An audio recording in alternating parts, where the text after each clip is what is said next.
ധർമ്മടത്ത് മുഖ്യമന്ത്രി പിണറായി വിജയൻ മത്സരിക്കുമെന്ന വാർത്തകൾ പുറത്തുവരുന്നുണ്ട്. അങ്ങനെയാണെങ്കിൽ അവിടെ പിണറായിയെ നേരിടാൻ ജനപ്രിയനായ നേതാവിനെ തന്നെ കളത്തിലിറക്കാനാണ് കോൺഗ്രസിന്റെ തീരുമാനം. ധർമ്മടത്ത് പിണറായി വിജയനെതിരായി ഷാഫി പറമ്പിൽ എത്തുന്നു എന്ന പ്രചാരണങ്ങൾ ശക്തമായി തുടങ്ങി. ഇതിനോടകം തന്നെ സോഷ്യൽ മീഡിയ പ്ലാറ്റ്ഫോമുകളിൽ ധർമ്മടത്തെ ഈ രാഷ്ട്രീയ പോരാട്ടത്തെക്കുറിച്ചുള്ള പോസ്റ്റുകളും നിറഞ്ഞു കഴിഞ്ഞു.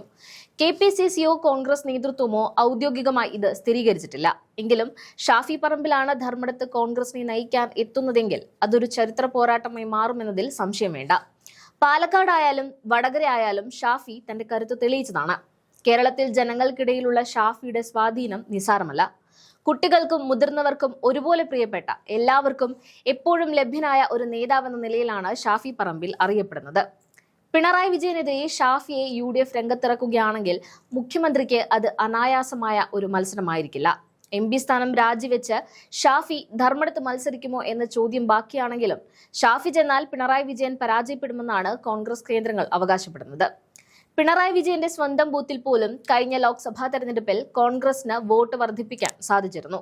മുഖ്യമന്ത്രി എന്ന പ്രിവിലേജ് ഇല്ലാതായാൽ അടുത്ത ദിവസം ജയിലിൽ പോകേണ്ടി വരുമെന്ന സ്ഥിതിയിലാണ് പിണറായി വിജയൻ നിൽക്കുന്നത്. ഇക്കാര്യങ്ങളൊക്കെ കൂട്ടി വായിക്കുമ്പോൾ ധർമ്മടത്ത് പിണറായി വിജയനും ഷാഫിയും ഏറ്റുമുട്ടുകയാണെങ്കിൽ നിലവിലെ മുഖ്യമന്ത്രി നന്നായി വിയർക്കുമെന്ന് ഉറപ്പാണ്. അഴിമതി ആരോപണങ്ങളും മാസപ്പടി വിവാദങ്ങളും സ്വർണ്ണക്കടത്തും പിണറായി വിജയനെ വേട്ടയാടിക്കൊണ്ടിരിക്കുകയാണ്. നിയമത്തിന് മുന്നിൽ ഏവരും സമന്മാരാണെന്നും MLA സ്ഥാനത്തിന്റെ സംരക്ഷണം ഇല്ലെങ്കിൽ പിണറായിക്ക് കേന്ദ്ര ഏജൻസികളുടെ അന്വേഷണത്തെ നേരിടാൻ കഴിയില്ലെന്നുമാണ് പ്രതിപക്ഷത്തിന്റെ വാദം. ഇതുകൊണ്ടാണ് ആരോഗ്യ പ്രശ്നങ്ങൾ വകവയ്ക്കാതെ പിണറായി വിജയൻ വീണ്ടും മത്സരരംഗത്തേക്ക് വരുന്നത്. എന്നാൽ ഇപ്പുറത്ത് VD സതീശന്റെ നേതൃത്വത്തിൽ 100-ലധികം സീറ്റുകൾ നേടി UDF അധികാരം പിടിക്കുമെന്ന ഉറച്ച പ്രതീക്ഷയിലാണ് കോൺഗ്രസ്. മിഷൻ 26ന്റെ ഭാഗമായി ബൂത്ത് തലത്തിൽ വോട്ടർ പട്ടിക കേന്ദ്രീകരിച്ചുള്ള പ്രവർത്തനങ്ങൾ അവർ ശക്തമാക്കി കഴിഞ്ഞു. തദ്ദേശ തെരഞ്ഞെടുപ്പിൽ UDF നേടിയ വമ്പൻ വിജയം നിയമസഭാ തെരഞ്ഞെടുപ്പിന്റെ വിജയസൂചികയായിട്ടാണ് നേതൃത്വം കാണുന്നത്. പിണറായി വിജയന് പകരം വെക്കാൻ മറ്റൊരു നേതാവില്ലാതെ CPM പ്രതിസന്ധി നേരിടുമ്പോൾ കോൺഗ്രസിൽ ഒന്നിലധികം മുഖ്യമന്ത്രി സ്ഥാനാർത്ഥികൾ ഉണ്ടെന്നത് തങ്ങളുടെ കരുത്താണെന്നാണ് UDF പ്രവർത്തകർ പറയുന്നത്.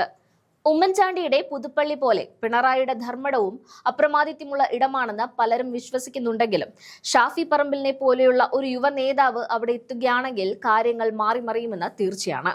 KK ശൈലജയും ശിവൻകുട്ടിയും അടക്കമുള്ള പ്രമുഖരെ ഇത്തവണ മത്സരരംഗത്തിറക്കി ഭരണം പിടിക്കാനാണ് CPM ശ്രമിക്കുന്നത്. VD സതീശനെതിരെയുള്ള പുനർജനി കേസും സുധാകരനെതിരെയുള്ള കേസുകളും രാഷ്ട്രീയ പകപോക്കലാണെന്ന് കോൺഗ്രസ് ആവർത്തിക്കുന്നു. സ്വന്തം മണ്ഡലത്തിലെ ജനങ്ങളെ സഹായിച്ചതിന്റെ പേരിലാണ് VD സതീശനെ വേട്ടയാടുന്നത്. എന്നാൽ പിണറായി വിജയൻ സ്വർണ്ണക്കടത്ത് കേസിലോ മകളുടെ മാസപ്പടി കേസിലോ CBI അന്വേഷണത്തെ നേരിടാൻ തയ്യാറാകുന്നില്ലെന്നത് ശ്രദ്ധേയമാണ്. ഈ സാഹചര്യത്തിലാണ് ഷാഫി പറമ്പിലും പിണറായി വിജയനും തമ്മിലുള്ള പോരാട്ടം ധർമ്മടത്ത് ശ്രദ്ധാകേന്ദ്രമാകുന്നത്. പിണറായി വിജയൻ തന്റെ രാഷ്ട്രീയ ജീവിതത്തിന്റെ അവസാന കാലഘട്ടത്തിൽ തോൽവി അറിയുമോ, അതോ ഷാഫി പറമ്പിലിനെ പോലെ ഒരു കരുത്തനെ വീഴ്ത്തി തന്റെ കോട്ട കാക്കുമോ എന്നാണ് രാഷ്ട്രീയ ലോകം ഉറ്റുനോക്കുന്നത്.